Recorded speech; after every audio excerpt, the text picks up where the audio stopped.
Hello guys, how are you doing? I hope that you are doing very well. Today's lesson is question tags.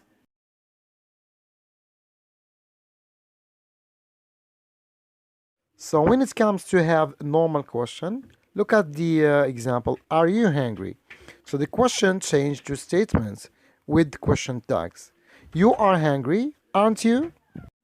Even when we have the past, that was a good movie, wasn't it? So usually we take the auxiliary and change it to the opposite.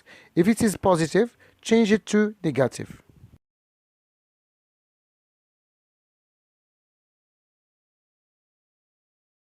But my question is, why do we use the question tags? We normally use it in informal speech. We add question tags to the end of statements to turn them into questions. And we want to check if something is true or to invite people to agree with us. It's also a confirmation or an emphasis of the points you want to make.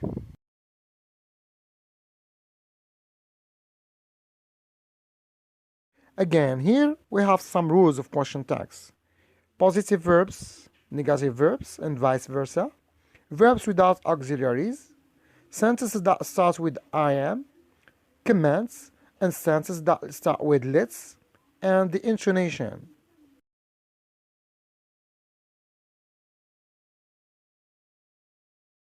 So rule number one. It's so easy. When we have positive verb, it changed to negative ones. Look at the examples given here. If the verb in the sentence is positive, then the verb in the question tag would be negative. And if the verb in the sentence is negative, then the verb in the question tag would be positive. Look at the example.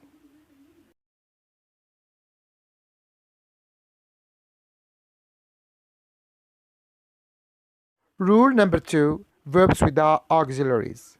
We ran to the school, didn't we?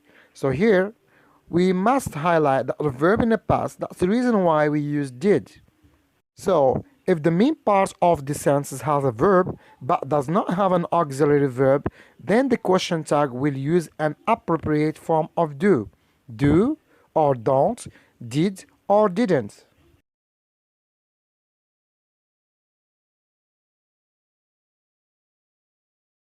Sense that starts with I am. When we have sense that start with I am, it changed to aren't I. I am not changed to am I.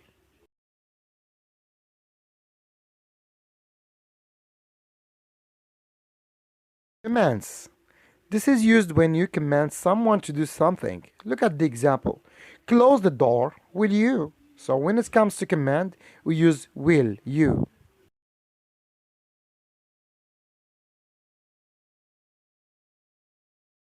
Sentences that start with let's.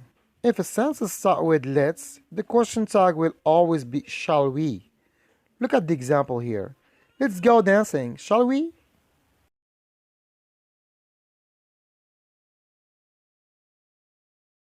So let's take a quick recap of the rules of the question tags. When we have positive verbs, it changes to negative ones.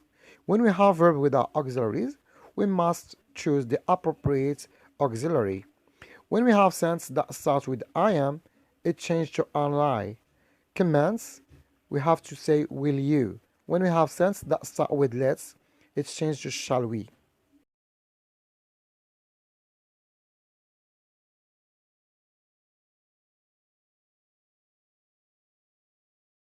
Another more important rule we should take into our consideration is the intonation. So when we use the question tag, we should really care about our intonation. Remember, we said that we use question tags if we want to check if something is true or to invite people to agree with us.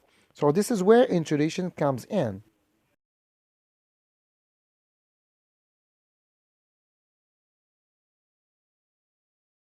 So look at the example. The question tags worksheet is only due tomorrow, isn't it? So rising intonation here, because I was asking a real question and I wanted my friend to confirm my statements.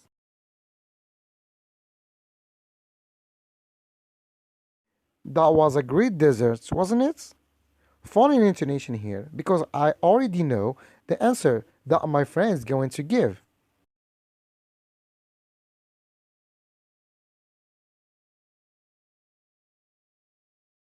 So again, guys, I included more intonation examples here. So it's up to you to find out what type of intonation will I use in the following scenarios. Is it rising or falling intonation? Thank you, guys, and keep in touch.